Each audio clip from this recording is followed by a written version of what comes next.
not yet.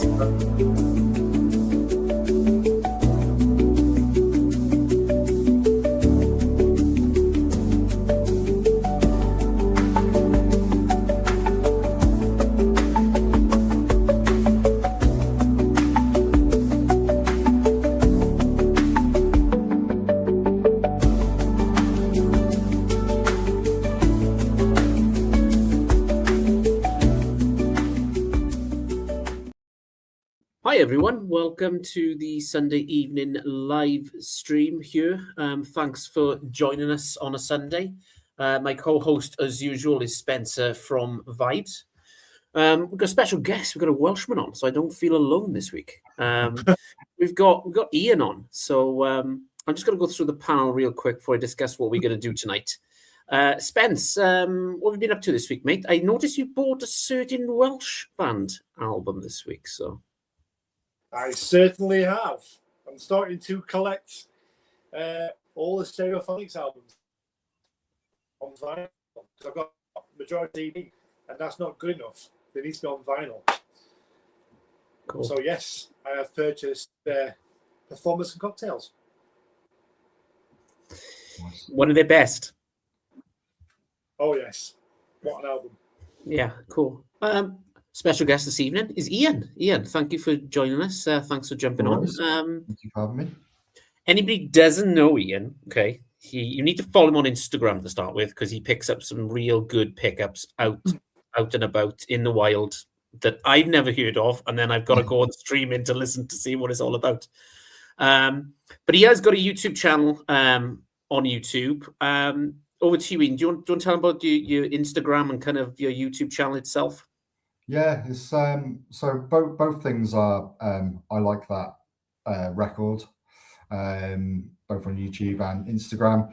I try to upload more, especially to Instagram. I try to upload more. I do with my stories, but not necessarily my posts. My posts are every so often, but my stories are quite frequent, like every week or so. I tend to put out a few, what I'm listening to and things. But yeah, it's just one of those, Instagram vinyl things where you just want to show off what you've bought and what you've got in your collection, really, and hope people like it. Literally. Yeah, that's it. So cool, mate. Any new pickups you've picked up recently, like in the wild? You thought, oh, that's cool. Didn't realize that. Yeah. So. Not like loads this year. Sort of had like a pretty dry January, but no, I did. So I don't know if you've ever been, Chris. I don't know if you've ever been to Criminal Records in Newport. Have you ever been there? I've heard of it. So it's owned by Dean Bettis, he's a local punker, if you want to call him that. So he's been in that scene like years, since like the late 70s, 80s. And he's toured with so many amazing bands. And like, if you ever go there, tell him to tell you a story about when Green Day stayed at his house over Christmas. It's a very good story. But yeah, no, he always gets some really good stuff in, and like obviously it's the stuff that's definitely like in my wheelhouse, things like that. So there's a band called Rich Kids on LSD from the 80s. It's very hard to come by their stuff, especially in the UK. Always the same with the stuff that I collect. Like trying to find it in the UK, so hard. But then you go on Instagram and you see all like these US sellers, and they're always like putting up copies because it's just one of those that never really filtered to the UK that much. But I got a really nice like sort of Italian reissue of that, but I mean it's been pretty pretty stale this year so far, but no, hoping to. It's my birthday next month, so we're going to North Wales, so I'm sure to pick up some stuff then. There's some good shops up there you want to check out. Definitely. So obviously I've been traveling this week at work and stuff. Went to a charity shop and got quite lucky. Picked up some Mellencamp. 4 albums. A guy walked in an hour before I did and went, I don't want these anymore. Give them to a charity shop. So I picked them up. I also got a good deal on Amazon for £14. The Man Who by Travis on white vinyl. That was a British album day release. Last year now, because we're 2026. Yeah, so I picked up a few, took a risk on some, which have turned out pretty well. But yeah, it's going pretty cool. And you can always tell that this is live. Hello, Mother. Yeah, I'm on a live stream. That's right. That's fine. All right, I'll give you a bell tomorrow. Okay. There you go. That's how live we are. Yes. What was I saying? Yeah. So yeah, I went to charity shops, picked up some stuff. So next week I'm traveling again, so I'll try and get into some charity shops because the places I'm going, there's no record stores around. So, Right. like Ian, you know Pontypridd. There's not a lot happening there. No, it's not amazing.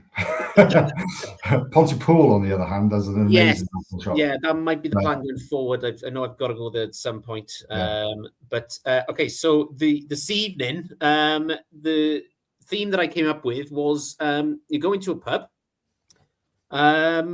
If you're chucking a pound in or a couple of quid in, what are you picking on the jukebox? So I thought this might be quite cool. I went with the theme because every time I put the jukebox on, I'm usually playing pool with the lads or, talking a bit of shit. That's usually a few pints. And debating which selection is best. And you would get the one guy, oh, why did we put this on for? But yeah, so that's the theme going forward this evening. Let me just check the live stream real quick. So here we go. Trevor, Flat Road and Spun, greetings. Major kudos for the NA shirt there. There you go. The drummer is an old friend of mine. Wow, so, amazing. There you go. Richard from Richard's Vinyl Tap House. Hi all. Hey Rich, how's it going? Hope you're all well, mate. Hi, Rich. So yeah. Oh, he's such a sarcastic. Does the jukebox take any debit cards? These days, probably. The last time I used a jukebox, though, you had to put a couple of quid in.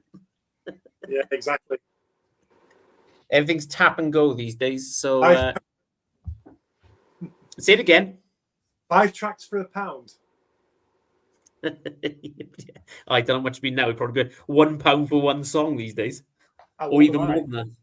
Yeah. So, right. Okay. I will kick things off this evening then. So obviously where I've gone with it is just walked into a pub, seen the lads, they're all game pool. What am I chucking on the jukebox? So I went with this band first that were big in Britain in the 2000s. And it's the White Stripes. And I went... Can anybody guess which song I went with?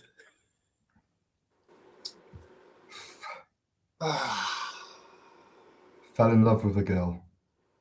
Seven Nation Army to kick things off. There we are. So, obviously, because I am the greatest hits guy in the vinyl community, picked this one up. A couple of quid was like 10, 11 quid. Seven Nation Army is good. But yeah, you've got some crackers there. Screwdriver's another good one to have. And Blue Orchid, which is a cracking song as well. So I went with the White Stripes. Not a big fan of Jack on his own, preferred him with Meg, if I'm being honest. But yeah, White Stripes, Seven Nation Army to kick things off, being as we've just walked into the pub. So either the guys are going to go, oh, not this again, or, oh, I haven't heard that in a while. So, yeah. Right, we'll keep things moving. Spence, over to you, mate. What are you picking first? I'm trying to stay away from greatest hits, but I think I've failed. Or which not the greatest hits, but depending which pub I've come from into another one, and maybe I've come from a place that's been playing a bit of dance music. So I've gone with the 90s dance anthems. It's a double album. And there's some old good tracks here. Being a man from the 70s, obviously I've listened to music of the 70s, 80s, 90s and so on. But you've got some David Morales, Needing You. That gets your feet tapping. Let Me Be Your Fantasy, Baby D. Urban Collective Crew, I've Got the Key and the Secret. Faithless Insomnia. So I think every jukebox should have a dance album. And I think this has got it all. Got it all. So that would be one I would hope is on there. So yeah. I always used to notice every time that I used to go to the pub my local years ago, there was one guy and he used to put the same song on every freaking Friday, and it was Tiesto, Agilo for Strings, and it was on every single week. You can guarantee. So yeah, when you say dance songs, it'll just came into my head. Then I was thinking, oh yeah, I remember when Dan used to put that on. So cool, yeah. Okay, Ian, we'll go to you next, mate. What have you picked for your first one? I picked Never Fight a Man with a Perm from the Idols album Joy as an Actress of Resistance. It's their second album. Yeah, it's just one of those that it's just it's got sort of like a pubby attitude to it, and I think it would work well just to kick things off. It's nice and bouncy as well, yeah, the lyrics are great, so I reckon it'd be one of those that people haven't heard it before, they turn around and be like, what is this? But I like it when people say that about music. So yeah, my first one. So, because I think I know the band, but if anybody doesn't know, what kind of genre would you put that into? What kind of music? Like post-punk, hard rock sort of style, but they experiment as the albums go on. So this is their second album. I think it was like 2018, 2019, something like that. It came out. So they've had a few albums out since, and they've all like sort of been more experimental as they've gone along. But yeah, I reckon around the post-punk sort of side of things is these. But they've got a great track on this album called Colossus, which kicks off the album. So it starts slow, breaks down, stops, and then goes really fast. And the beauty of that song is if you ever get a chance to see him live off this recommendation of listening to this album, if they ever come around as well, and if you ever see them live, they always start with Colossus, and they've got a habit of breaking the crowd into two, so left and right, and they call it the wall of love, not the wall of death. So you all run in and just hug each other. It's just like a really nice. It's like a loving mosh pit. Yeah, exactly. Where just people just going mental. But it's yeah, it's a really good start to a gig, to an album. Yeah. The front cover's quite interesting. Yeah, it's I think it's like sort of like a wedding. I thought it was a something like that, where something's happened. Yeah. But if you look closely, they are like laughing and having fun. Yeah. So I don't think it's I don't know. Yeah, it might be a mauling or something like that, or somebody's fallen over accidentally, or whatever. But yeah, it's it's a good cover. So Richard's Vinyl Tapper says, love Idols, super pick. And he's also saying Brutalism was my intro into them. Yeah, so that's their debut. Definitely recommend that as well. Yeah, if you take anything away from me being on this live stream, it's definitely go and check out Idols, especially their first few records. They are very good, and they're sort of Welsh. So Joe Talbot, I think he was born in Newport. So yeah, it's definitely a great band to check out. And that's the good thing about these live streams here. We have different people on with different tastes and different genres. And there's a lot of bands I'm like, I've not heard of them. Yeah, well, hopefully a lot of these records I'm going to pick tonight will be exactly the same. So yeah. Cool. Very cool, mate. Okay. So I will go next. Let's go to America, shall we? Nirvana. Oh. Have you picked Nirvana? You picked Nirvana. No, all right. I Okay. was going to.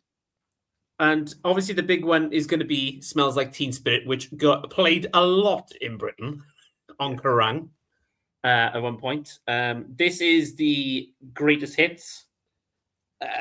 Yeah, so I picked this up on eBay. It's got shipped from America for £10 on free shipping. So it's one of them kind of cheap deals that I keep finding all the time. But my favorite one, I love Lithium. I love Lithium. I don't know what it is about the song, but it's absolutely fantastic. And Come As You Are as well, you know. But yeah, it's and yeah, I actually discovered Nirvana after I discovered the Foo Fighters, believe it or not. Really? Yeah, it's just one of them on Kerrang and stuff. And yeah, but yeah, they're good. They're cool.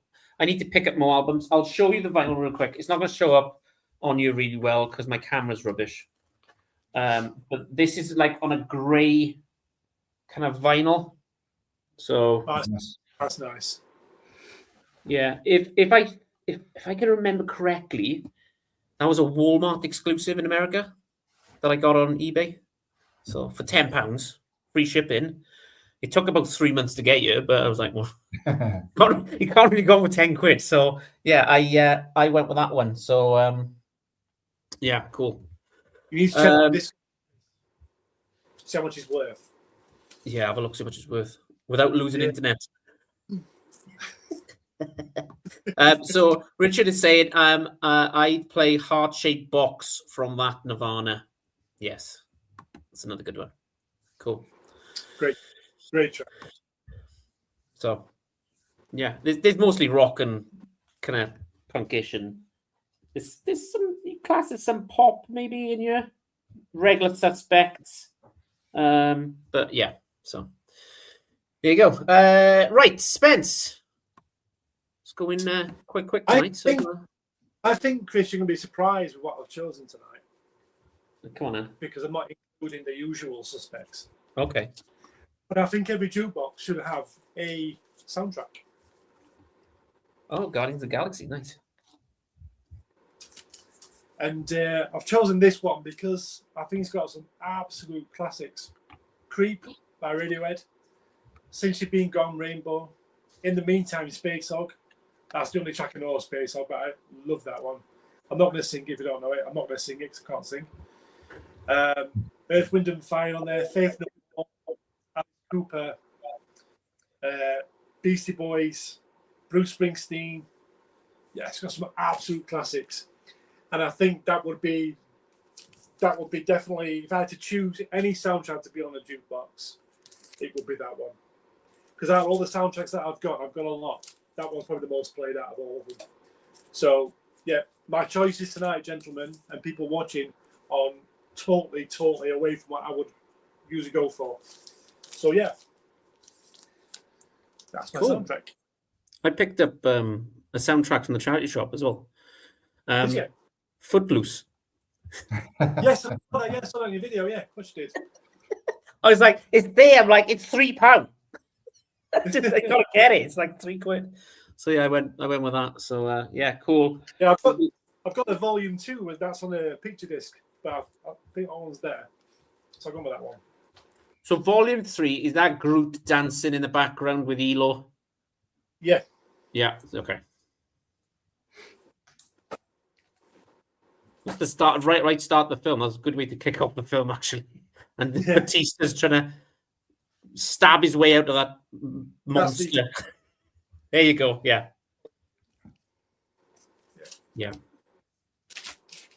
Cool. Very cool. Good choice. Good choice. Just checking the chat. There's nothing in the chat, so that's cool. Right. Okay. Ian. Yeah. So this is another one of my favorite tracks. So this is a band called The Adolescents from California. And they released a lot of albums, but this one is probably it's their debut, but it's also their most famous, well-known. It comes with all the hits. But there's a track on here called Amoeba, which has a proper infectious chorus. Yeah. And it's one of those that if it's played loud in a bar or pub or whatever, it's one of those that's just going to be an earworm for people for the rest of the night. So whenever that chorus comes up and it goes amoeba and stuff like that, and then everybody's just going to be singing that throughout the rest of the night then. But it's an amazing track, incredible album as well. So but yeah, a lot of these so I try and hunt the earliest or the pressing I can find. So I try and get one and then try and work my way backwards. And it's quite hard, but this is one where I found on eBay for about I want to say about 18, 20 quid, but it's a lot more than that. And it's still in the shrink as well, which is nice. It's like one of those where like a lot of people I know say to take it out, but I like keeping it in. It's just another one of those added things of just like, oh, it was there at the time. Yeah, it was on that record at the time, and so yeah, I like to keep that. But yeah, Amoeba by the Adolescents is my is my next pick. Cool. Very, very cool. Right, I'm going to bring some cheese into this. Complete and utter cheese. So I went with Bon Jovi on the jukebox. It's going to be on this. Everybody's going to sing Bon Jovi, though. That's the thing. So it's just like maybe next time we should do songs on the karaoke that people get up and sing. So picked this up last year sometime. Cool album. And I'm going to pick the obvious one, Living on a Prayer. Right. Now, my favorite song of all time by Bon Jovi is It's My Life. I think that came out 99, 2000s. And I remember the music video for it because he was trying to download something on the internet, the guy, and he had to run to his missus. And it turned out years later that his girlfriend in there was the girlfriend of Superman in Smallville, one with dark hair. Ah. Here we are. Useless information for the live stream. Have you ever heard I think he did like a unplugged version of It's My Life. I haven't. It's just an acoustic guitar, and it's like proper slowed down tempo wise, and but definitely check that out on YouTube. It's on there, but it'll change your perception of that song, but it'll make you be like, wow, this song's incredible. Cool. Like it's definitely it's just an amazing version of it. This came on. There is gold in this, but it just looks see-through. But there is some gold. You can't see it. The camera should, but there is on it. They know how to market these records now, don't they? They know how to attract you in. Mate, do you know what I'm like? Coloured records is just fucking hell. What are you doing to me? You got Living a Prayer. You Give Love a Bad Name. It's My Life. Have a Nice Day. Wanted, Dead or Alive. Bad Medicine. I'll Be There for You. Blaze of Glory. Lay Your Hands on Me. Always. And a few others. Like, they got hit after hit. It's like, it's all I need. Wanted, Dead or Alive. My favourite. Love that track. One hit. I see, got it to karaoke already and I didn't drink yet. He's not bad, you. Yeah, what's now? I'll have a copyright strike just for that. Here's one for you, Ian. From Jess here. Adolescents, nice to see. Great to see their buddy Social Distortion making a return. Yeah. Didn't Social I think Social Distortion went on tour recently, and it was the weirdest pairing. So if you don't know Social Distortion, they had the proper, back in the day they were like pure like punk outfit, but then they went sort of like rockabilly punk sort of style. So Mike Ness is like really into his like Americana sort of stuff, and but still like with punk and stuff. But I swear they went on tour with, so if anybody knows, do say, but they went on tour with somebody recently, and it was the weirdest like pairing. It was It was like Social Distortion and Sting or something. It was like one of those sort of things. It was like completely left field from what they play.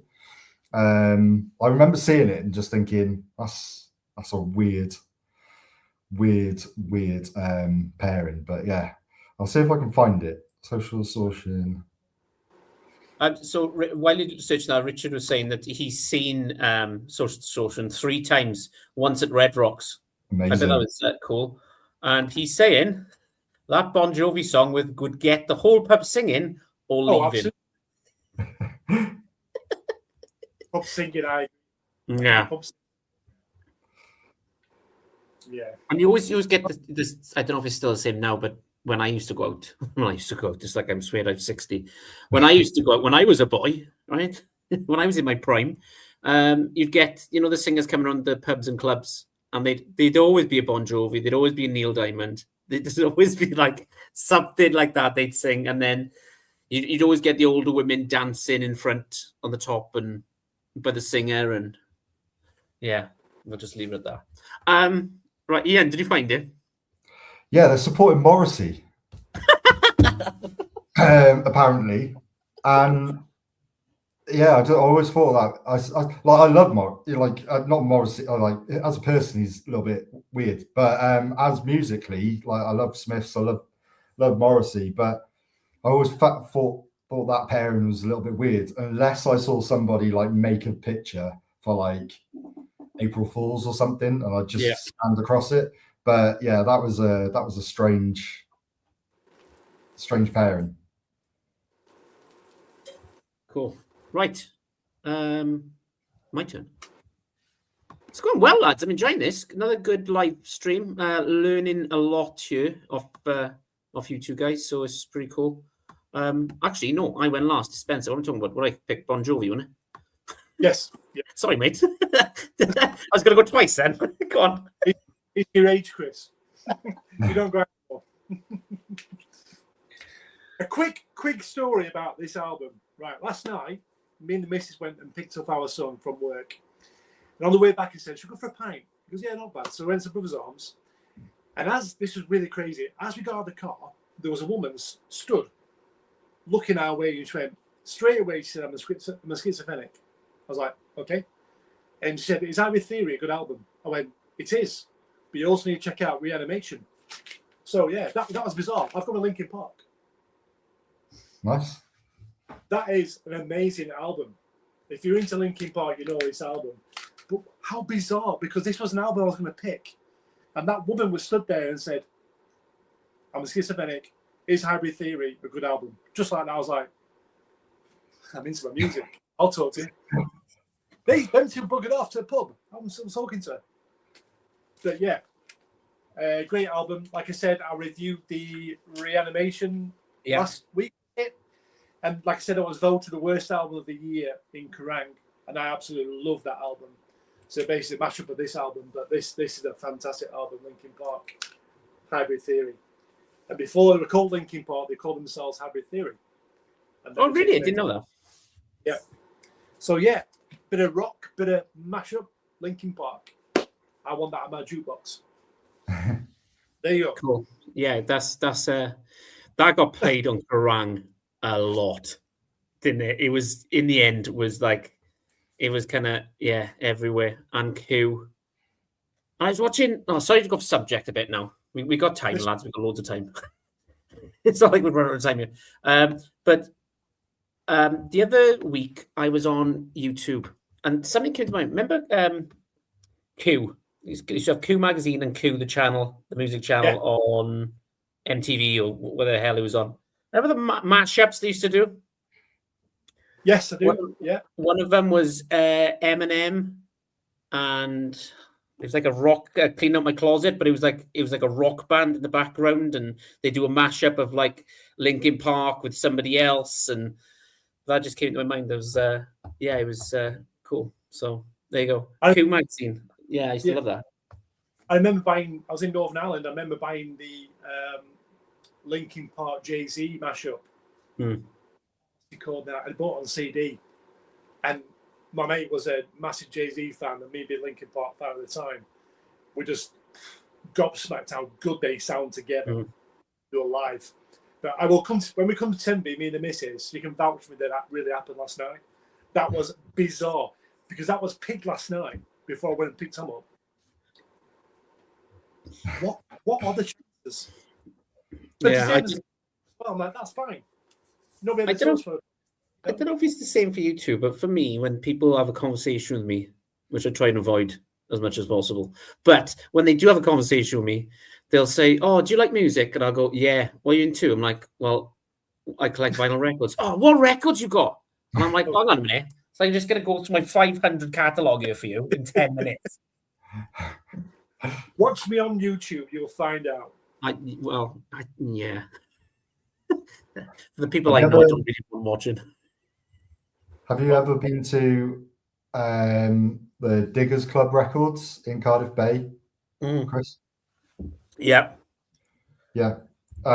So Spence, if you don't know, so Diggers Club Records is in Cardiff Bay, but you have to get buzzed in. Yeah. Then let through a door, then go up a lift to the second floor, and then have to wait outside the door for them to come and open the door for you to go in. And but it's an amazing place. There's so many like great stuff. I'm really good mates with the guy that owns it, and but there's also it's like an office block. So there's a lot of offices in the block as well, and there's also a barrister there who, whenever I go there, he's always smoking outside, and I try to avoid him as much as possible. But he's one of those that he'll always say, "Oh, hold the door," so he'll get in the lift with me, and then he'll know that I'm going to Diggers Club, and and without fail, he always turns to me and just goes, "How much is a White Album Beatles record cost?" Like I'm meant to know. Like I'm like in the space of getting from the ground floor to the second floor. Like there's what pressing? What country is it from? Like stuff like that. I don't know the answer, but you can't just give me you can't just say, "Oh, how much does this cost?" I don't know. It could be like a brand new thing and it costs 20 quid off Amazon.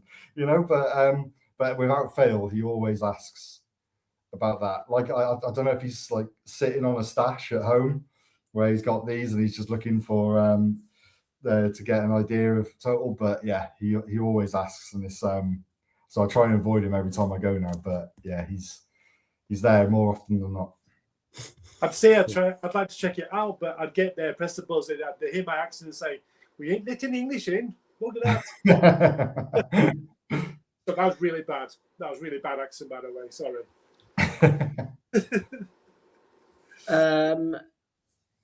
Okay, so Jess is saying, going back slightly here, Morrissey is now socially distorted. It's good. Like that. Cool. Richard's saying, Spence, I saw Linkin Park on the hybrid tour right around the time they were up and coming in the States, and he watched them February 2001, 9:30 Club in Washington, D.C. So wow. So you had the privilege of listening to Chester Bennington. Amazing, Rich. Yeah, cool.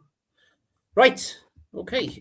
We will keep things rocking and rolling and moving on. So we will go to Ian next. So over to you, mate. Got there you go. Communication, Beastie Boys. Yeah. Sabotage, obviously. Incredible track, incredible album. So Beastie Boys, I used to collect a lot of hip hop stuff, but my collecting side went proper just hardcore punk focused. That was my thing. That was the thing that if I saw it in the racks and it was something that was on my want list or something like that, that was the thing that got me buzzed. So, but I still keep a lot of my hip hop stuff, which I used to collect as well. I don't collect as much now, but I still listen to it every now and then. But I love the fact of the tie-in of Beastie Boys that they used to be a hardcore punk band, Mm. when they first started out. And then obviously Rick Rubin got his hands on Beastie Boys, gave him an image, gave him the idea to go down the hip hop route, and I think they just mastered both sides really. And this is an incredible record. Got a few more Beastie Boys stuff up there as well. This is the one in my opinion. Sabotage especially, just a incredible track, incredible video as well. It is amazing track. Sabotage, love that one. Probably my favorite there. Yeah, it's one of them tracks that comes on, you're like, everybody knows it. Everybody knows it. I don't care if you're young, if you're older, it's one of them kind of, I know this song straight away. There's so like what I loved about Beastie Boys as well is like, even being like a hip hop band, they always played their own music instruments. Okay, yeah. So like, they always played the bass, always played guitar, always played the drums if they could, if the track needed it. So I think incredible band, incredible album. Cool, very cool, very, very cool. Good. Love it. Right, okay, I am up next and I'm going to Australia. Good on the jukebox, this one. It's the band Jet. And the song is... Any ideas? You're going to be my girl. No, you're going to be my girl. And there's another good one here. Look at What You've Done was another good one. But the major one on here, I don't know if you remember back in the days on the Vodafone advert, guys, was this song that came on, Are You Going to Be My Girl? Now, most people put these down as a one-hit wonder because they haven't really done much since this. But it was a good album, though. Yeah, it is a good album. Isn't there a song in there called it's like Cold Hard Bitch, is it? Is that a song in there? Yes, it is. It's on track number 2, side B. Yeah. And I always remember that the riff on that was, I think it's a riff that's been used and used and used by many bands, but it was one of those where it was just like it automatically stood out. This one just came on Black Vinyl, but Record Store Day, Black Friday last year, I picked up Jet. This album, Get Born, it's the B-side, so anything that didn't go into the album, the extras, which is kind of cool as well. I'm a big fan of Jet. How is that? Because you always find like B-side albums actually are quite good. Like yeah, they're really good. They're really, really, really good. It's I actually prefer the B-side one to this one, to be honest, because it's got a bit different. I'll go into it because I'm so used to this album. Then listening to something else with got B-sides on it, I was like, "Oh, okay, cool." So, this was this came out in 2003, guys. To make you feel old. Wow, 2003. This came out. Yeah, so this got released. It was on the Vodafone advert where the guy's kind of walking uphill and he's talking about whatever. I don't know why I remember music. I don't know why I remember adverts of music in, but I do. It's weird. That's where it goes. And obviously, there's films, adverts. It's got different songs. Yeah. Let's have a look. What am I looking at? Okay. So Richard's saying, Beatles only once around the time Intergalactic was big. Yeah. Nice. Wow. And if someone asked the price of the album, answer, are you buying or selling? He's probably trying to sell it because he keeps asking you, then he wants to get rid of it, obviously. He wants to get some money. But yeah, cool. Okay. Right. So bit of Jet. I was actually watching them on YouTube the other day. They look different to what they look like on here now. I'll just say that. I can't get over the age of that album, to be honest. 2003. My goodness. Yeah. That's nuts, that is. You know, it only seemed like 2010. Well, 2 years ago. In my mind. Lockdown was like 5 years ago. So it's like, what's going on? So anyway, over to you, mate. What do you got? Approaching a 6-year group. Right, so I was on the same play as you, Chris. So Australia. So I've gone with In Excess. Nice.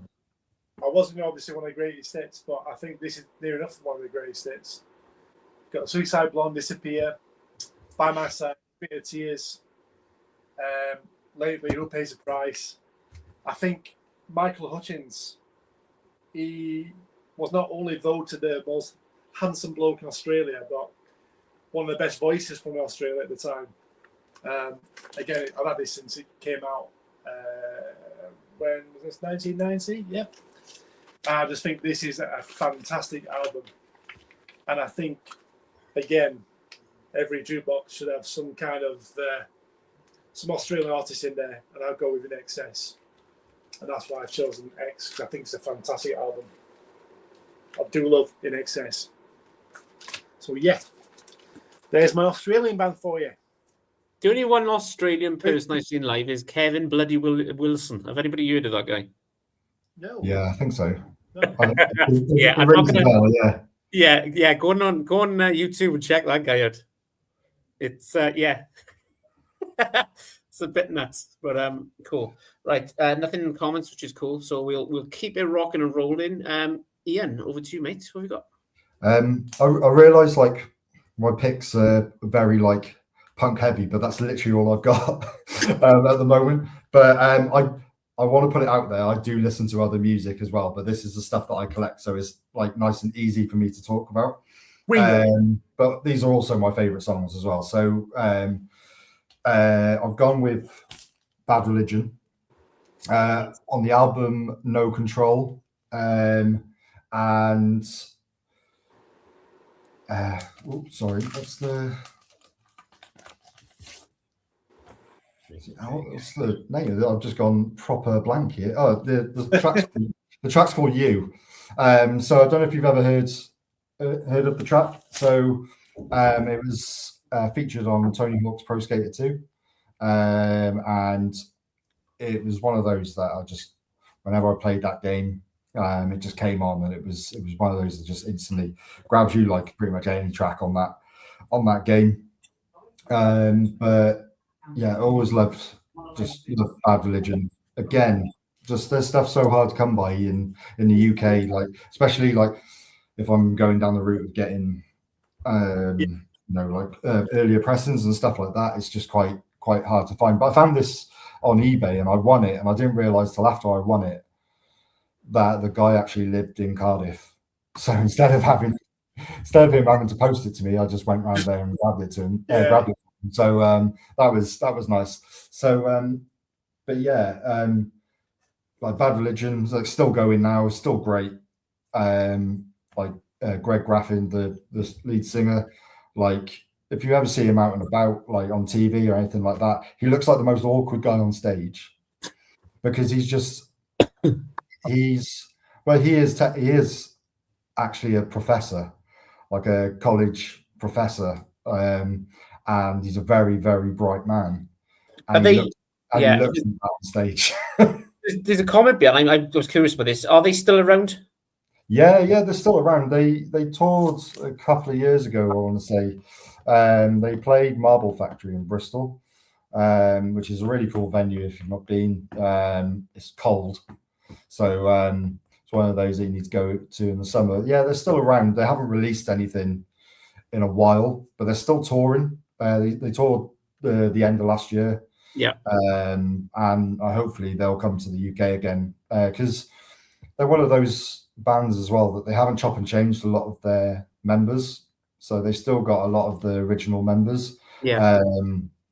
So Brian Baker used to be a guitarist in a lot of punk bands like Minor Threat, stuff like that, and Dag Nasty and things like that in the early 80s, and he's now a main member of Bad Religion, and he just made them better, basically rhythmically, musically, and also in the songwriting terms as well. So yeah, they're still around to this day. So yeah, hopefully, I'm hoping that they come around to tour this year. because they're still amazing live. That's the thing. Even though they're getting on, he still sounds like amazing. He just looks very awkward on stage. Yeah, and if they come to Cardiff, give me a shout. I'll check them out. No, I will. Yeah, no, definitely. Sorry, I had to run off then. My next door neighbour was knocking the door. Everything's going on in this live stream. His mobile phone can't connect to the broadband. My mum's rung me. Next door neighbours wondering why they've got no connectivity. Mate, I can't escape it, honestly. Yeah, I know. I thought Jeff were on iPod. I think she means Jet. Yeah. He means Jet, sorry. Yeah, I got a mate called Jeff that used to work for the BBC, but yeah. Yeah, I don't think he'd be on your iPod. Yeah. Well, you never know with Jeff. So Jeff, my mate, used to introduce on BBC Two. He used to do the snooker on BBC Wales in the afternoons. And he also worked with Sky Sports as well. It's quite funny because the one episode is where obviously his name is Jeff, and then the Sky Sports News Live, his name was Jeff Steading as well, wasn't it? So over to you, Jeff. Back to you, Jeff. Over to you. It was kind of like, well, there's too many Jeffs here. But yeah. Right. Okay. My turn. I hope that Spencer hasn't picked this one because I know he's a fan of the band. Received this last week. And it's the Arctic Monkeys. I bet you look good on the dance floor. Good one to put on jukebox. Oh, yes, absolutely. So, yeah, iconic album cover. You know, they were kind of... this is probably my favorite album they've done overall. I do enjoy this the most. But yeah, it's really cool. So why did they make the writing so small? Am I getting older at this point? I'm just like, you know, you're going like this. You need these, my friend. The view from the afternoon. I bet you look good on the dance floor. Dancing shoes. Mardy bum. Sorry, my eyes are gone. So, but yeah, it's a brilliant album. It's fantastic all the way through. Just on black vinyl for this one. Got this from. This was an eBay purchase also, which cost me about £14 with free shipping. So good. I've been quite lucky recently with the eBay purchases. So I say that now, and I'll go on and it'll be fucking all over the top. That album was one of those when I was in school. I was always that proper knobhead that was like, I'm not going to listen to stuff that everybody else listens to at the time, and like because of that, I didn't like that album. But then obviously as I got older, I listened to it, and I found out that it's a really good album. And but yeah, when I was in school, I completely boycotted Arctic Monkeys because I was just like, I'm not listening to those. Everybody else listens to those. I'm not going to listen to The Darkness or something like that. I listen to something else. But yeah, they were. But no, that album's great. I always loved Fake Tales of San Francisco off that album. That was always the one which stood out for me. Go on, Spence. No, I was saying I agree with you. My favorite album of theirs, to be honest. Yeah. So we got Lots of Love for Australia today. First Jet, now In Excess. Yep. And then Richard saying, I love the Arctic Monkeys' first 3 or 4 albums. Then they got a bit weird. So I did buy the last album and I flipped it because I didn't know what they were doing, to be honest. It was just kind of... I know bands got to experiment a bit, but this was just like, what is going on here? Like, there's not one track that's sticking on me at all. Like, I remember my partner Liz walked into the back room where my record room is, and she was like, "What the hell is this?" I was like, "This is the Arctic Monkeys." She's like, "This is not the Arctic Monkeys. It sounds nothing like them." But they tried it. Obviously, it didn't work. They had another band that brought out 25,000 different color variants on that album and didn't know which one to get. But I do like the first album. Pretty cool. First one or two. Yeah, I do like. I want to pick up the second one. I'll see if there's any eBay drops soon. So, Well, as you know, my cousin's married to Tom Rowe, who's been in Melbourne, yeah, and he goes on tour with Arctic Monkeys. So when they tour, he goes with them as their fifth member. So yeah, do you think I get free tickets though? No, not at all. Anyway, rant over. right. Over to you, mate. Yes. Right, I've got quite a few bizarre albums, a lot of various artists and this and that and this and that. So I've gone with one of these because you always see these kind of albums in a jukebox, and I've gone with this one.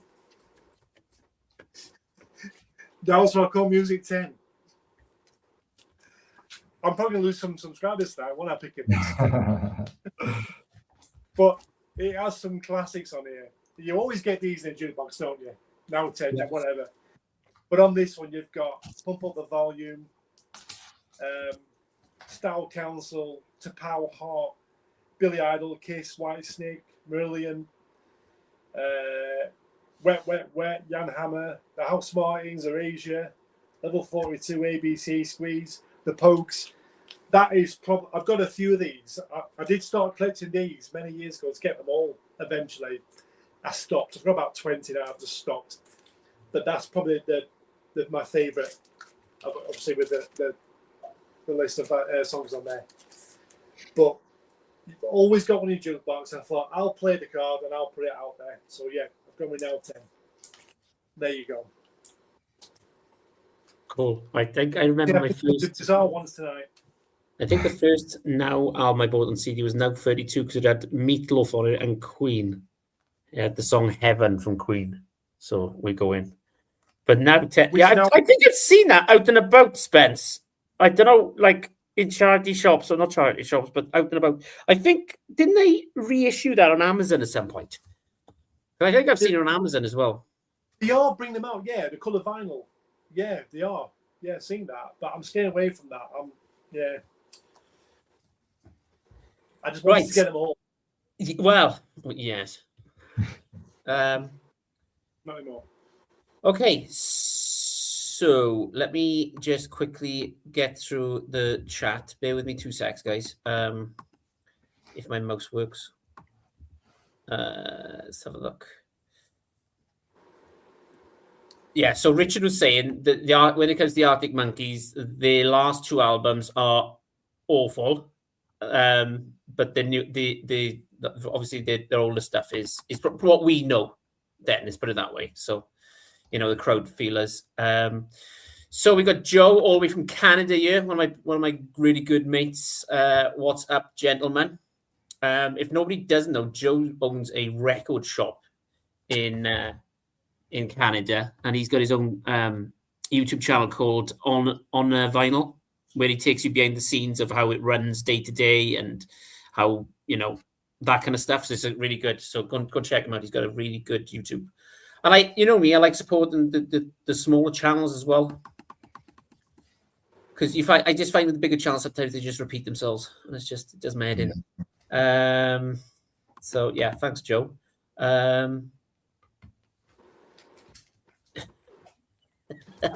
You are correct. It's okay. Joe needs to stay around. I've got a surprise for him from Canada.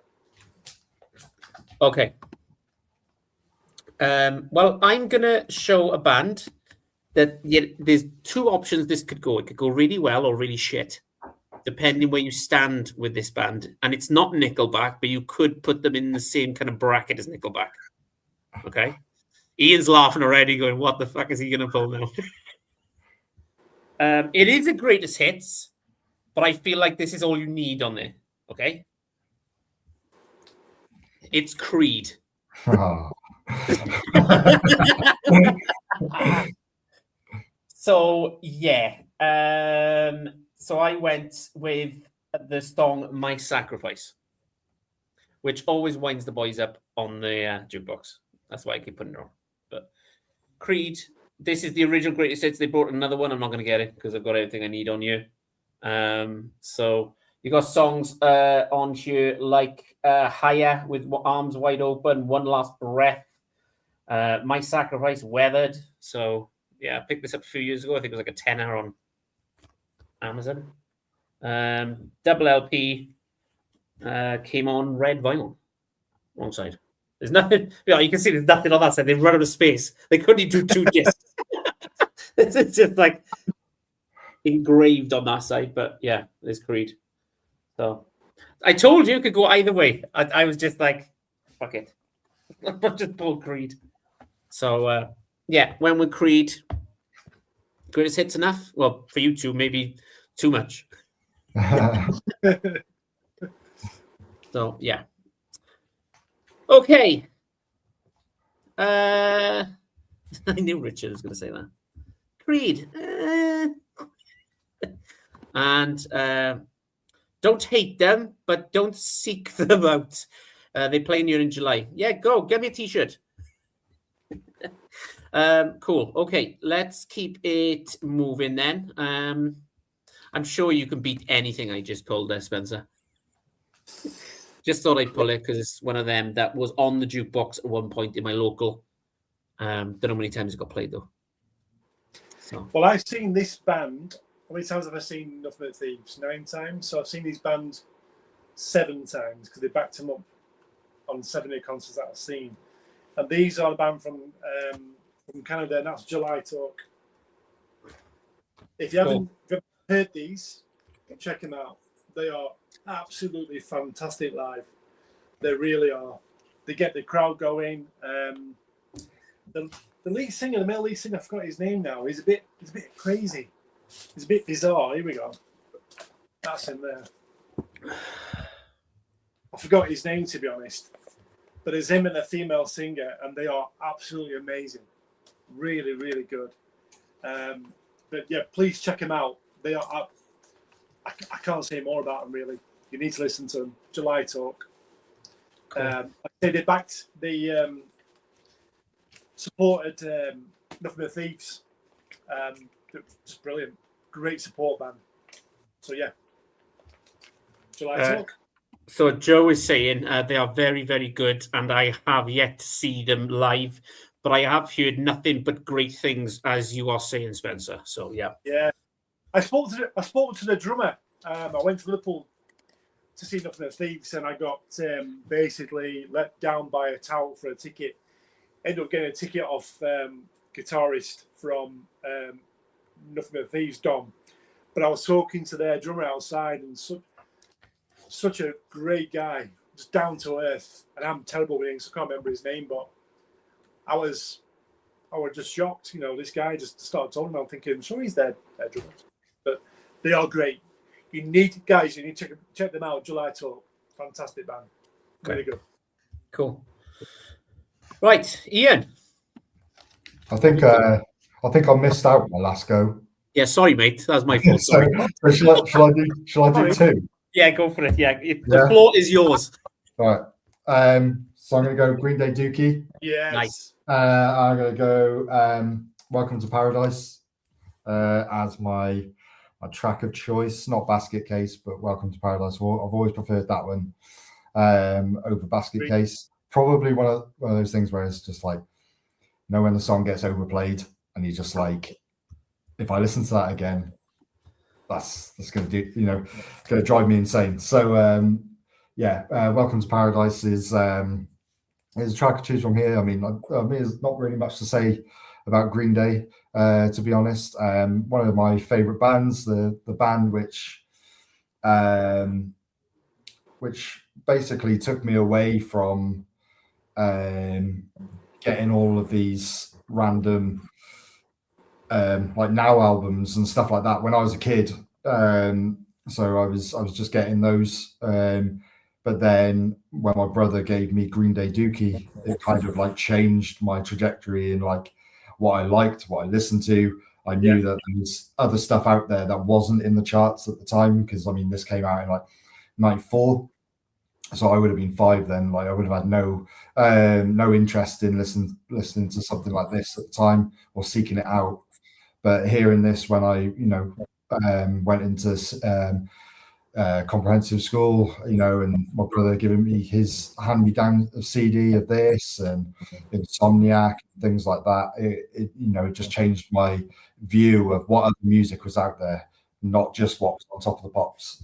So, so this is, probably like, this is an album where, I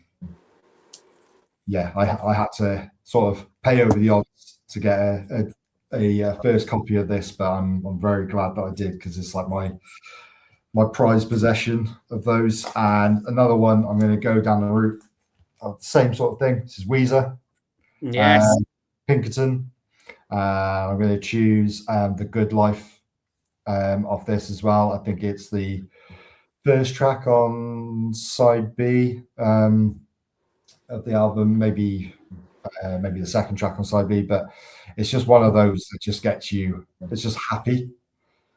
I mean, I'm trying to like listen to the lyrics, they're probably not, but the whole vibe of the track is like, it's a very happy track, back to the good life, you getting older, but then like trying to think of what you used to do and stuff like that. And it's a strange one with Weezer, see, because like there's always that feeling of you got the Weezer fans that only like them from the Blue album and this one, and then you got the Weezer fans that carried on with Weezer after this and still like them to this day. And I'm probably in the first camp. Never really got the Green album and onwards, never really got what they were doing, but this stuff and on the Blue album is definitely like just peak songwriting, peak music, everything about it. And I mean, I think they got rid of their sort of backing singer, not backing singer, so like I think they got their bassist after this album. And if you listen to this album and Blue album, they have that weird sort of backing singer that repeats lines or says something in the background in a strange way. I can't remember his name now, but that kind of like took the element of Weezer away from what I liked. So yeah, but that's my second one. Anyway, yeah, Green Day, Green Day and Weezer. Weezer were in Cardiff Castle last year when they supported Smashing Pumpkins, and I just couldn't put myself watching the Smashing Pumpkins because the guy's voice just does my nut in. I feel they could sell out the castle on their own. Oh yeah, I mean that's the thing with Weezer. I mean they're not like they've still got like a massive following. Like all the albums have got some tracks on there and things like that. But in terms of like an album that goes like from just like track one, like a non-skip. Yeah. Like I always put Blue album and Pinkerton in those non-skip albums. They're the ones where I was listening to those at the same time as like Dookie and stuff like that, and that's the stuff that I just loved at the time, like the Sweater song and El Scorcho and stuff like that. They were just like amazing tracks, just perfect. Like no one else really put stuff out like that. Yeah. Just two things here. Sorry. With Weezer's a band that I've listened to a couple of songs on TV or YouTube, whatever it was, and I've enjoyed them, like Buddy Holly and Beverly Hills, is it? Yeah. That is weak, yeah. And I've liked them, but never like gone past that. I've never listened to the album, so I think thank you. I'm going to look into Weezer and start purchasing some of their albums. Again, with going to Dookie, though, do you think that opened a gate for you? Yeah, it did. It was just one of those where it was just I hadn't heard anything like it at the time. Because I think I have like now 48 on CD, which I got from like Woolworths or something like that. I mean, it was probably earlier than that, but 48 just came to my head. But I was like loving listening to Larger Than Life by Backstreet Boys or something like that. It was like, that's a pretty cool song, and stuff. And then it was just getting the hand-me-downs from my brother, who's about 5 years older than me. 5-6 years older than me, and then just handing that CD back down to me and said, "Oh, I could, listen to this." And it was one of those where it just changed everything, because I was doing like with the cover. I don't know if you remember when you were in school, you made like a buzzer with a red LED light in like design technology. Yeah, and have a go for me. and in DT, and I made one of those boxes, but the stuff, the image on the front of the box was the Dookie album cover, with the LED light at the top of the cloud. So I remember that it was one of those things where it just it stuck with me, and I've always listened to it. Like, I've never like not listened to that album. It's always been one of those where I've always listened to it. It's never tires me out. Like I say about Basket Case, it's not one that I would think, oh, I fancy listening to Basket Case, but if I fancy listening to Dookie, Basket Case will flow in the album, and I'll listen to it. It's one of those. It's definitely opened the door for everything that followed. I think your family will lay down the foundations for your music taste, but then your family, like things like this, you've just opened up the Weezer game for me, because I need to go onto all the platforms I used to buy vinyl records. Yeah, Weezer.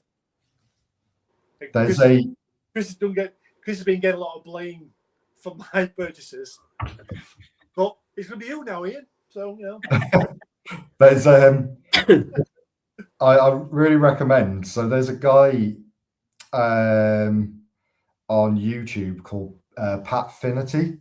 He's only done a few videos, and not many, but his second video ever was like 4 years ago. It's got like 1 million views now, and it's a 33-minute long video called "What Makes This Song Stink," and it's about Beverly Hills. All right. But he goes on a full journey, takes you on a full journey of his love of listening to the Blue album, Pinkerton, then hearing Beverly Hills, but then going back to the Blue album and thinking, what's happened? And he takes you, and it's really funny as well. And I recommend. I can send Chris the link to send on to you, but it's definitely it's an amazing video. If you go onto my channel, my email's on there, so you can. Oh, amazing! Send us, cool. Thanks, mate. Right. Okay. So you've got some love here, Ian, in the comments. So Joe is saying about the Green Day album. Great call, Ian. Joe's a massive Green Day fan. Richard also likes it. Let's have a look. So then we go into Weezer then. Pinkerton is excellent. It got slammed though when it first came out. Pinkerton got slammed, so that's why the singer, I'm losing names today, but that's why he went back to college to study, because I think he got like a little bit Rivers. So that's why he went back to he went to college, and just to try and overcome like the depression of Pinkerton doing really badly. So it's strange. Joe's saying he's hoping to see them this year. They have a 10th anniversary of Touch tour going on. He does believe. What else we got here? Sorry, guys. I'm trying to catch up on comments. So Richard's saying, I think I only have the Blue album and Pinkerton. I'm good. And then Joe's saying, I've got the Covers Teal album as well, which is pretty good. They put on a great show live. And he's also saying Touch was back to July talk. Okay, right. Gotcha. Yeah, they're just flying through on my right-hand side. So I'm trying to keep the conversation going and looking to see what else going on here.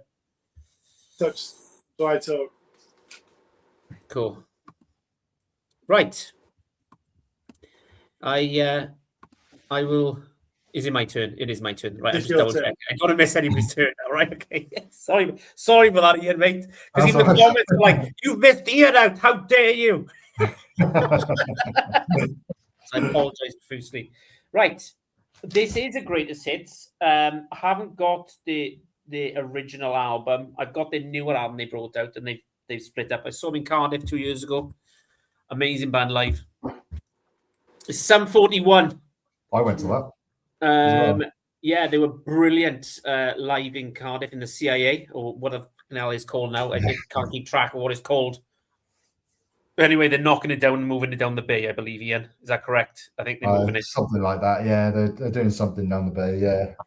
So it's going to be a better venue, I think. It's going to be a lot bigger. So yeah, so my favorite one on you, I've got to go with Fat Lip. You got In Too Deep, which was an absolute stomper for them. Never could understand why the guy was coming from the swimming pool, out of the swimming pool, playing the guitar. I thought that's a bit overkill there, mate.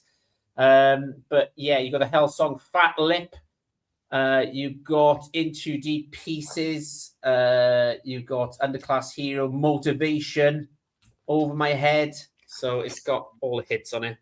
And it actually says on the top, all the good shit. Literally all the good. So I think, this is just on black vinyl. I picked up their latest album, which is good. It's called Heaven and Hell, or Heaven X Hell, I think. But yeah, saw them live. Amazing, fantastic. Done the hits, what people wanted. So my situation is, Ian, I don't know how you go about watching a concert in Cardiff. So this is my strategy, which you may enjoy. So in Cardiff, it's all standing unless you want to pay extra for the stupid tickets in the balcony that are really uncomfortable, which I've done once to watch Joe Bonamassa live, which I'll never do again. But you got railings around the sound guys in the middle. Yeah. So I stand right behind them so I can rest on my arms on the fence. So I'm not standing for 2 hours. I'm showing my age now, and I'm just like, I can't stand for that long. Hold your back, mate. Oh, it's not that I'm worried about. It's the goat.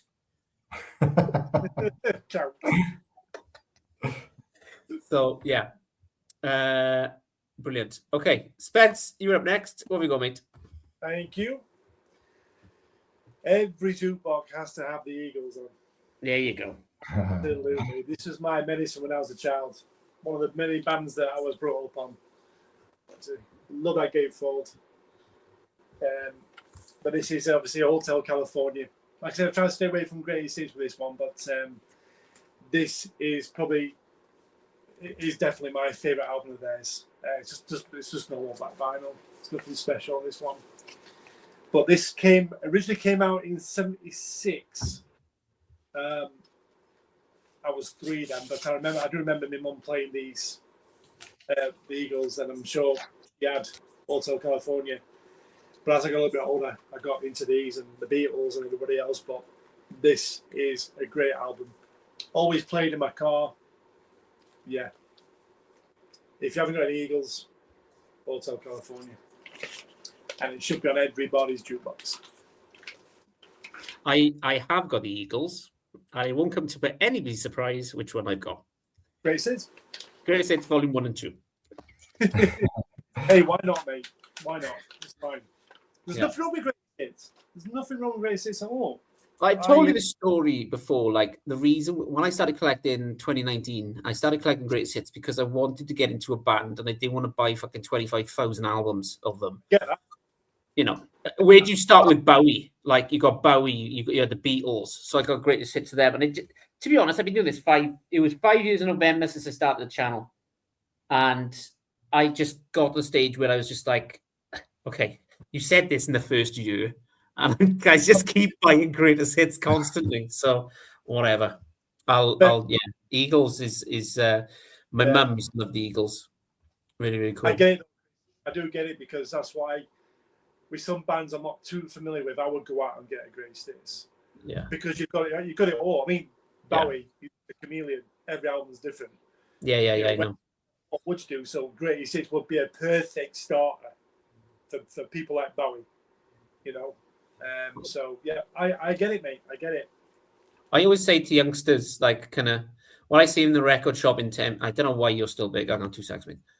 Sorry about that. Like I tell people in the record shop in Tembe, and they kind of talk in and like, oh, where do I start with this? Where do I start with that? And I'm like, well, what tracks do you like? Yeah. What tracks do you like? And they'll come in. Say, for instance, this is not the last time they'll get mentioned tonight, but the Stereophonics, for instance, right? So where do I start the Stereophonics? And I always say to them, go with Decade in the Sun, the best of, because you've got the early stuff, and then you've got the stuff up to 2005. Yeah. Okay, which will take you to Sex, Violence, Other, which has got Dakota on it. But then other bands like AC/DC maybe, and Bowie, Pink Floyd. I don't think you could get a Pink Floyd greatest hits because you'll be missing out on. You won't get Pink Floyd. That makes sense, because if you get a greatest hits on Pink Floyd, there's so many good tracks you're missing. I'm not a massive Pink Floyd fan. I got to be honest, right? You know, they're always good to put on when you're really drunk. I like Pink Floyd, but yeah, I get what you're saying. Totally get what you're saying. Again, their albums are totally different, I think. That's my personal opinion. Everybody's concept about different albums is totally different. They're layered. Every album's layered, aren't they? It's different, I think. Cool. Okay. So Richard said, "You want to start with Bowie, start with Ziggy Stardust." Okay. Yeah. Yeah. Great. Okay. 2 secs. So, I won't miss his turn this time. I promise. It's over to you, Ian. So I've got cheating with this one. So I've gone Misfits. Okay. But the track's not on this. I don't have the album that the track's on. But there's a track that those Metallica fans out there will know. It's called Last Caress. Yeah. I would put that on purely for just the reason of, if people heard that and there was a quiet moment in the pub and they caught the lyrics, they would be like, who the hell's put this on? Because it's one of those that if you've never listened to the track, I'm not gonna sing the lyrics now because they're probably not for the Go on, Ian. Go on. channel, but definitely check them out, because if you read the lyrics, listen to the song, and then you think back, then you realise that song was written in 1978, and then if you put that into your perspective, you'll be like, how did this, or how was this sort of thought up? How were these lyrics thought up in 1978? Yeah, that's probably my track. But this is like a collection one for Misfits tracks. Yeah. And it's incredible. Everything on this collection one, collection two is really, really good. It's Glenn Danzig's on vocals on both. Obviously, he left Danzig for a bit, and Misfits started doing their own different things, but definitely the best era of Misfits is the Glenn Danzig era. But yeah, Last Caress is the track that I've picked. I wouldn't worry if we put in the jukebox, because I was that twat. They used to go to the pubs, right? And I used to put a pound in and pick the same song 5 times as we're leaving the pub, so everybody else could put up with it. And the song I used to put on this to drive everybody nuts was Star Trekking by The Firm. That was you. Yeah, that was me. Star Trekking across the universe. And people were just like, "What the fuck is this?" Yeah, that was a common joke with me and the lads. That was my job of the evening. So every pub we went into, I had to put a pound in and put Star Trek, and if it was on the jukebox, and then we'd leave. Oh, right. Okay. Richard is saying he has no Misfits. They're just very, very hard to find, and if you do try and find them, they're very expensive. Like Yes. that's not, but like other stuff is. Okay, an album I picked up this week from a charity shop, which is probably on every jukebox. I should remember. Well, where I've been, it's been on jukeboxes. It's kind of overplayed song. Could be the song that you'd never need to listen to again. And it's not Mr. Blobby, if anybody asks. It's John Cougar, American Fool. And the song is Jack and Diane. Look at that handsome bastard. He doesn't look pretty happy, though. The haircut's back in fashion now, mate. Oh, have you seen these youngsters, mate? Have you seen the hair? It's like, what is going on here? The best one I saw was on Instagram. And Ian will back me up this because he lives near the Cardiff area.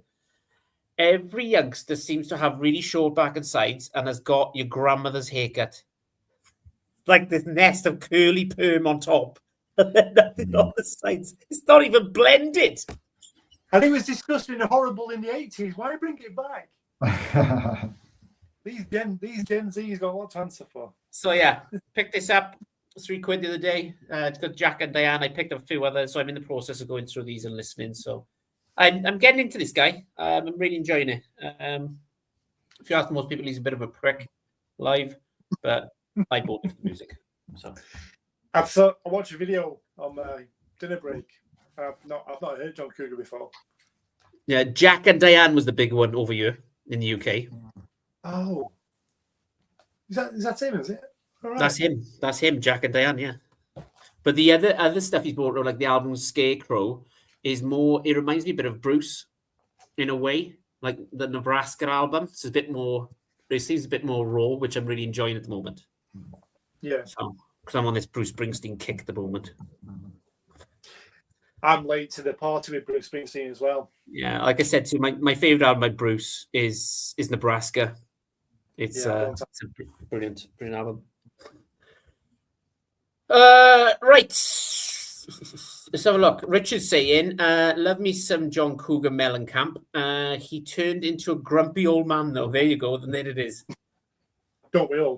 Yeah. And he's saying the Scarecrow one is almost Americana. So yeah, this is very Jack and Diane's very poppy to me, where the Scarecrow album is more Americana. So it's going in that kind of direction. Yeah. But yeah. Right. Okay. I went last, so let's go to Spencer next.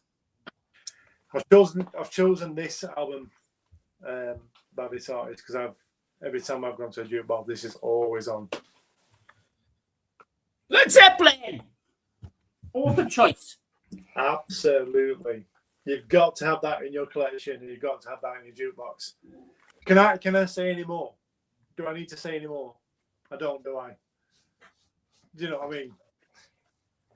That's a whole lot of. I played that about 5 times.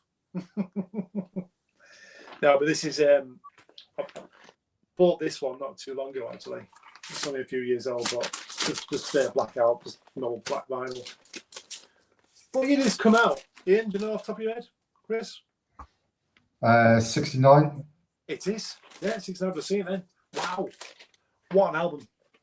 But yeah, 1 and 2 came out at pretty much the same time, didn't they? Yeah, they did. Yeah, but this is the only Led Zeppelin album I've got.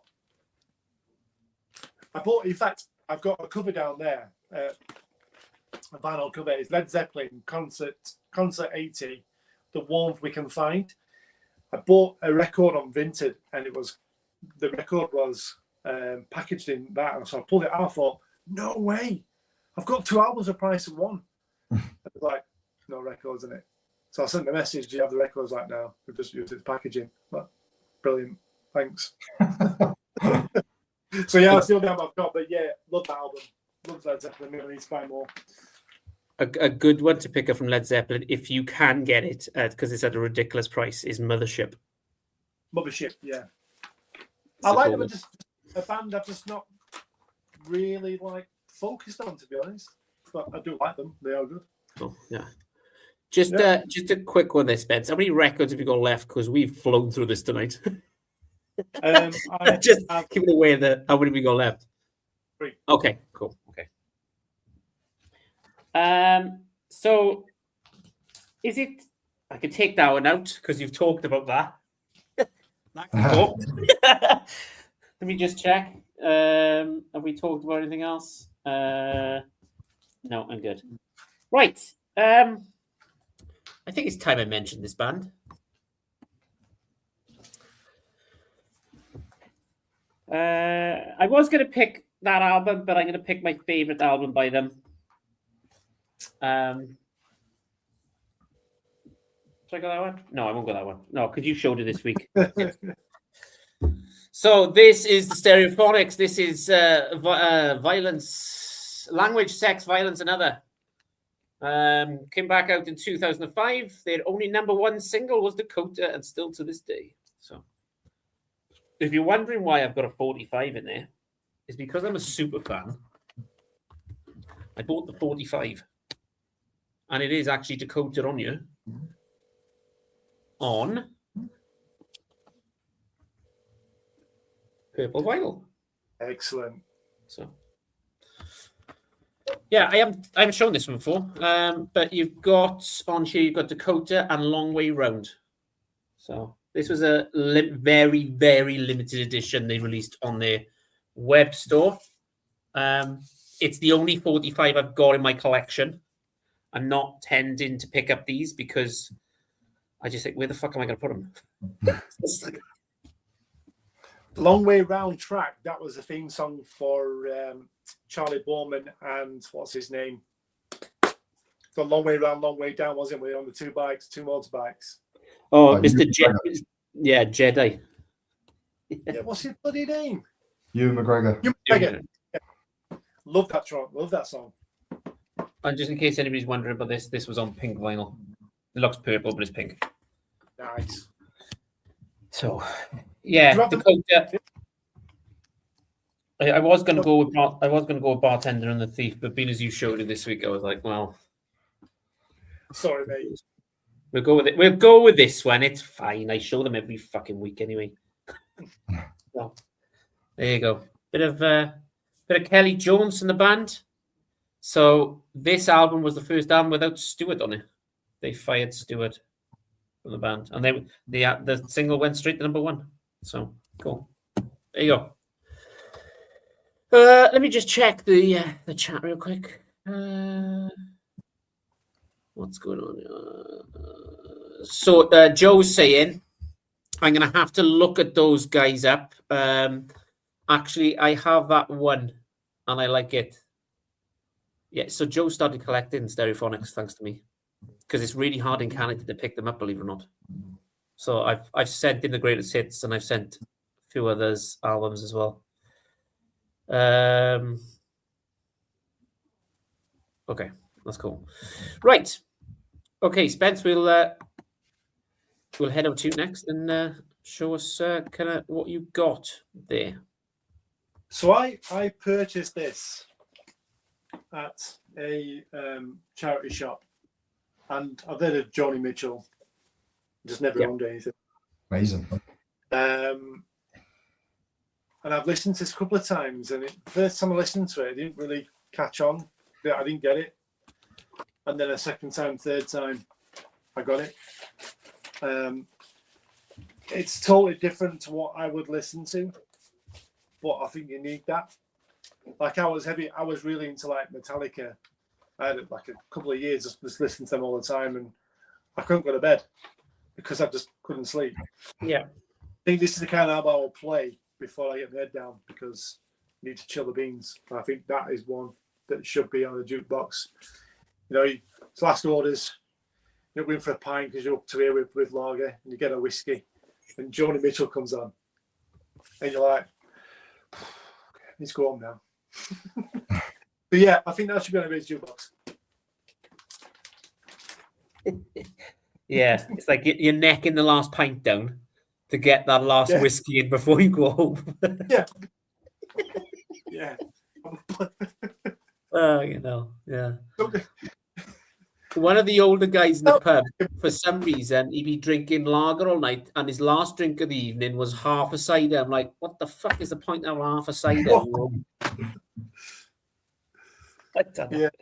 Anyway, some fucking characters in the valleys. Okay, Ian, over to you, mate.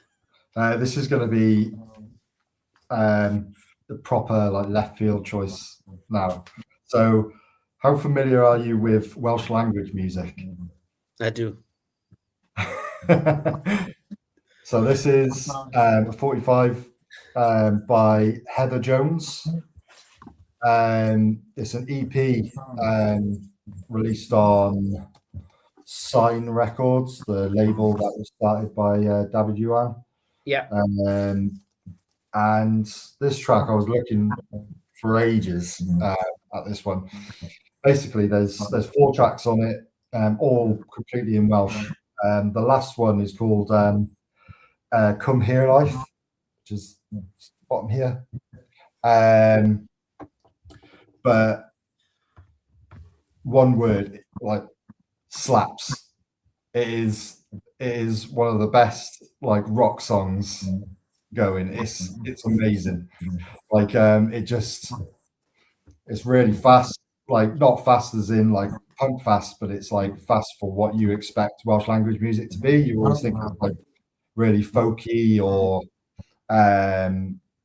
you know, guys in sweaters with beards playing acoustic guitars and mandolins. You always think it's sort of something like that, but no, this is proper like hard rock with That's how we see you. yeah, hard rock with female vocals. But yeah, I recommend like just checking that song out because you'll be like, whoa, yeah, this is an amazing track. And I used to collect a lot of like Welsh language stuff. I can't speak Welsh myself. I've tried and I've tried learning. Not something that's gone in very easily, but I wanted to collect like just Welsh language stuff. I got a lot of like Welsh language punk stuff. So Anne Revan, people like that, like probably influential bands. But this is one which is just that song is rocking. It's very good. Ian, have you heard of a channel called Morton Astad? It rings a bell. Yeah. He loves his Welsh language music on YouTube. He's Right. from he lives in Norway, but he I studied. think I think he studied in Cardiff University, right. and he's massive on his Welsh language. Yeah. So he introduced me to the band called the Joy Formidable. Have you heard of them? Okay, yeah. I'm really digging the track at the moment. Wearing. I couldn't tell you, but I've heard of them. Yeah. I haven't really dived into their stuff, but Yeah, no, check there's a lot of- yeah, I will. check him out. He's really into he's always got a Welsh flag behind him in his videos, so he loves Wales. I've had Morton on a few times on the live stream, and he always picks like Welsh female singers, and there's an art I can't think top of my head, but she's half Welsh, half Cornish, so half the album's in Welsh. Gwenno. Yes, so half the album's in Welsh, the other half's in Cornish. Yeah. Wow. So Gwenno lives in Grangetown, like so. Right. So she's, but no, she's proper, influential Welsh artist, like just keeping that sort of language alive. But yeah, this is that's from the 70s. Definitely check it out. Yeah, Come Here Life is the track. There it is again. Heather Jones. It's just one of those. I found this in the vinyl in Cardiff. He just had it on the wall. It's one of those that I've been looking for a while because just for that track, and I just never thought I'd find it because it's not one that ever shows up on Discogs. Like trying to find like that sort of stuff on Discogs is just difficult because it wasn't like really pressed to a big level, and like never repressed. But then finding this on the wall, like as soon as I walked in, and I think he was having his year-round 50% sale as well, so managed to get it for about £3, which is nice. So, sorry, Richard's asking, what's Heather's surname? Jones. Jones. Okay, I should have guessed. Yeah. Yeah. Okay. Yeah, and he's saying about Morton as well. Yes, Morton would love that too. Yes, he would absolutely. And after he watches this later, he'll be like, "Oh yes, I need to get that."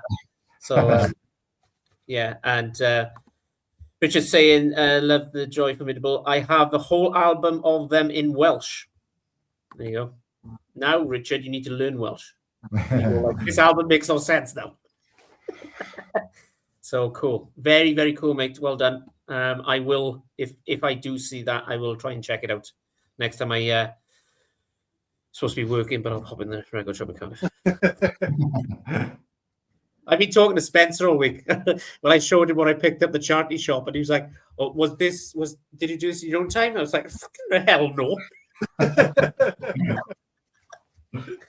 So I get paid for it, eh? Yeah, absolutely. So yeah.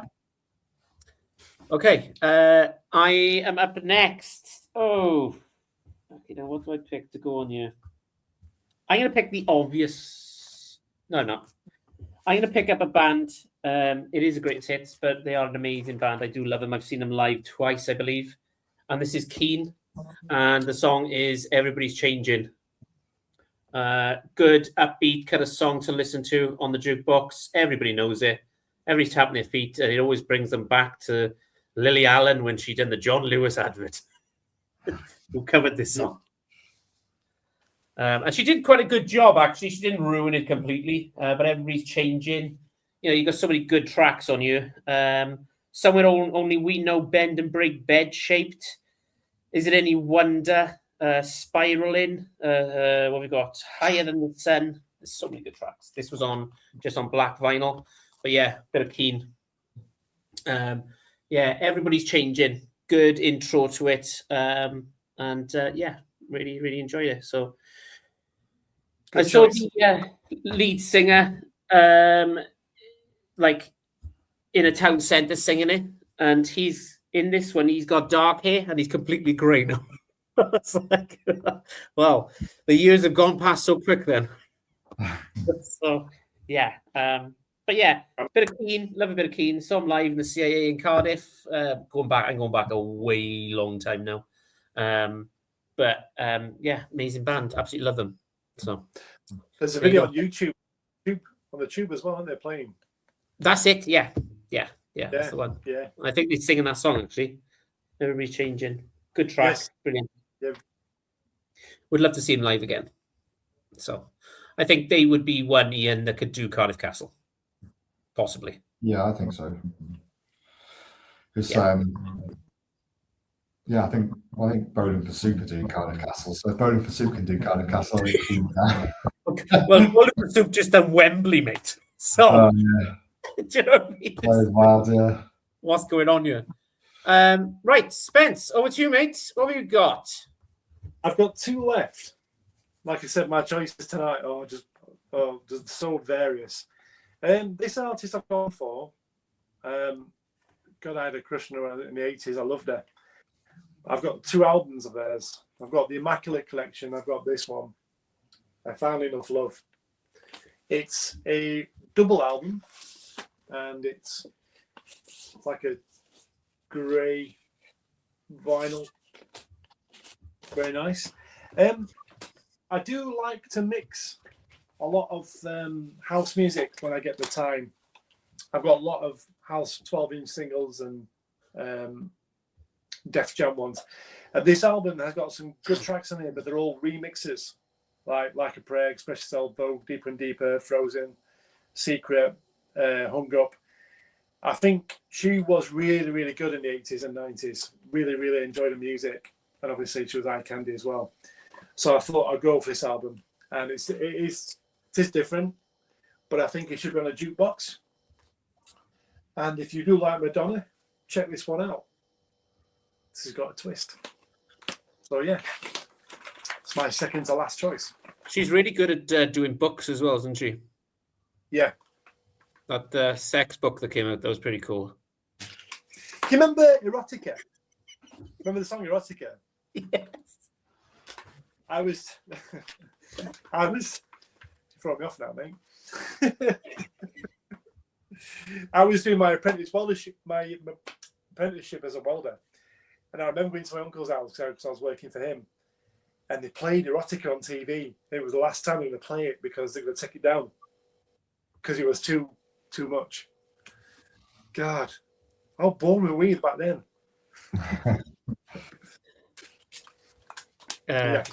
Yeah. There was a few programs on TV that probably shouldn't have been on TV at let me say late at night. One of them that comes to mind is Euro Trash Oh, yeah. on Channel 4. That was a staple on a Friday night. That was.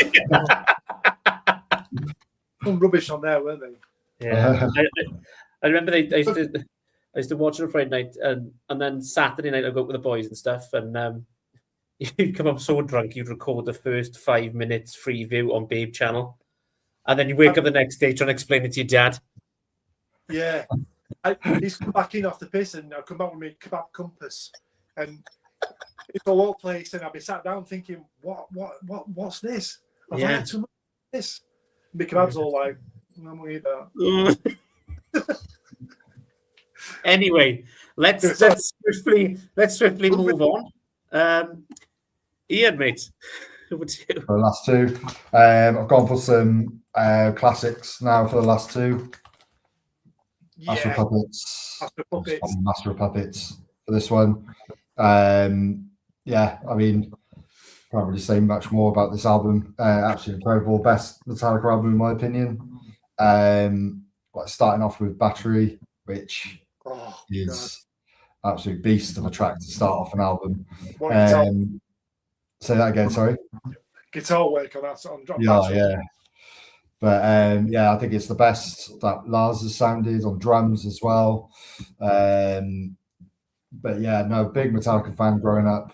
It was one of those where, you know, when I had music class, it was my mate making a cassette tape of a few. I think on side A was about 3 tracks from the Black album, and then side B was a mishmash of this Fade to Black and I think it's like Black End or something like that from Injustice. Yeah, Friday the Lightning. Yeah, so there was so that was like one of my first intros into Metallica was music class, getting that cassette tape, and then it's just been one of those like ever since. Like, I don't really listen to them much now in terms of their new stuff. I am actually going to see them when they come to Cardiff because they're playing in the Millennium Stadium. Managed to get a ticket for that, so I'm very happy about that. They're one of those bands that was always on my bucket list to go and see, and just so happened to be playing my hometown, so I have to go and check that out. But yeah, this is a double version, 45 RPM version, absolutely blast out of the speakers, which is nice. So it comes with a pretty cool poster as well. Go and get it out. It's pretty minty, which is nice. Cool. Pretty cool poster. The young James Hetfield. Yeah. So obviously, you know, brought back into the public eye because of Stranger Things. But yeah, absolute classic album. You can't really fault it, to be honest. I have to ask the question, Ian. How much did you pay for Metallic tickets? So it wasn't that much, like compared to like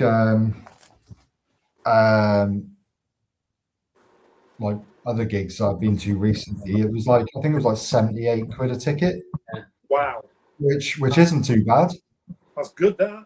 Yeah, for the stadium as well. So because I remember getting one for me and my mate at the time.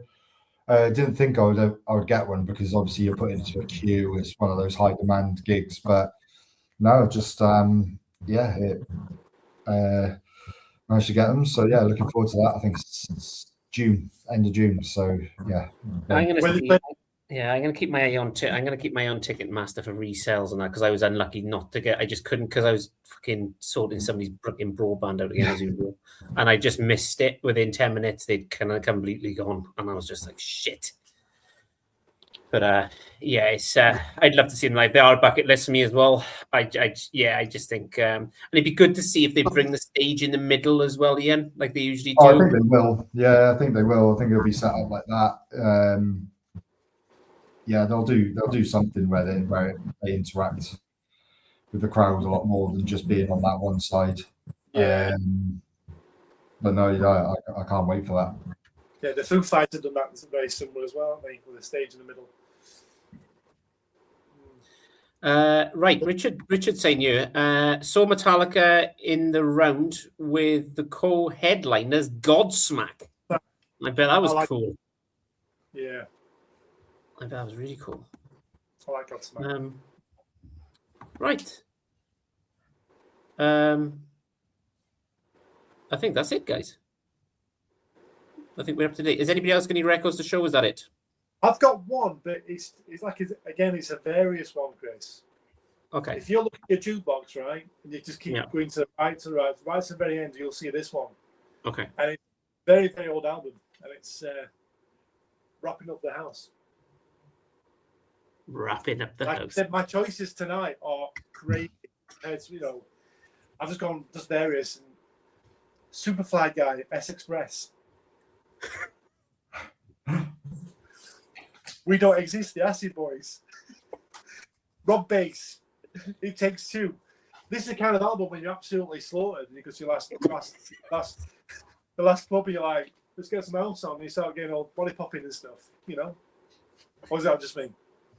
He's just coming home absolutely sozzled. Checking it on. Brilliant, love it. I had quite a few left because I picked more than I should have, but so this one needs to be on the jukebox. It's the Foo Fighters, and I went with Monkey Wrench. Oh, tune. Could have gone with a few others. All My Life is another cracker to put on, especially the guitar riff right at the beginning with Dave. That's a good one to put on. And I had to pick this one. It's the Killers, and you're checking on Mr. Brightside. Even though it drives people up the wall, you've still got to put it on. In the 2000s, it was in every club in Cardiff, including Flair's. But it gets the pub rocking. It was everywhere. So there you go. That was the live stream for this evening. I hope everybody. That's my last one, by the way. Oh, sorry, go on. Who's that? So I've gone Rain in Blood by Slayer. Oh wow. And Rain in Blood is the track that I've chosen, and purely for the fact that